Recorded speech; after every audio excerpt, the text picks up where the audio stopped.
ఆ ఒక్క తీర్మానంతో ఎటువంటి ఫలము వస్తుందో, ఎటువంటి పంట వస్తుందో నీకు ఇంకా తెలీదు.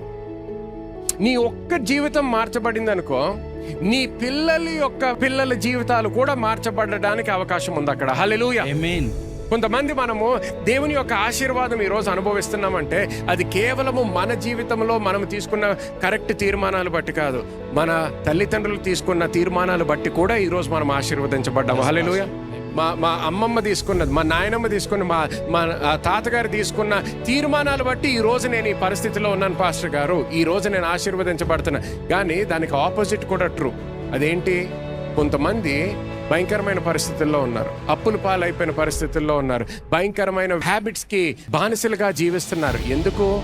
వాళ్ళ తండ్రి, వాళ్ళ తల్లి, లేకపోతే వాళ్ళ అమ్మమ్మ, వాళ్ళ నాన్నమ్మ తీసుకున్నటువంటి తీర్మానాలు బట్టి వాళ్ళు ఇంకా ఈ రోజుకి కూడా బానిసలుగా జీవిస్తున్నారు. ద్వితీయోపదేశకాండం 30:19 ఏమంటాడు దేవుడు? నేను నీ ఎదుట జీవమును పెడుతున్నాను, మరణమును పెడుతున్నాను, ఆశీర్వాదమును పెడుతున్నాను, శాపమును పెడుతున్నాను అంటాడు. కానీ ఏమంటాడు? నువ్వు జీవమును ఎన్నుకో అంటాడు. చూస్ లైఫ్ అంటాడు. చూడండి, ఆయన కోరుకునేదేంటి? జీవము. నీ పిల్లలకి ఆయన కోరుకునేదేంటి? జీవము.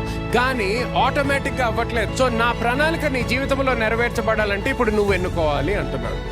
ఎప్పుడైతే నువ్వెన్నుకుంటావో నువ్వు ఆశీర్వదించబడతావు. నువ్వు ఒక్కడవే కాదు, నీ పిల్లలు, నీ పిల్లల పిల్లలు కూడా ఆశీర్వదించబడతారు అన్నాడు. హల్లెలూయా. ఆమేన్.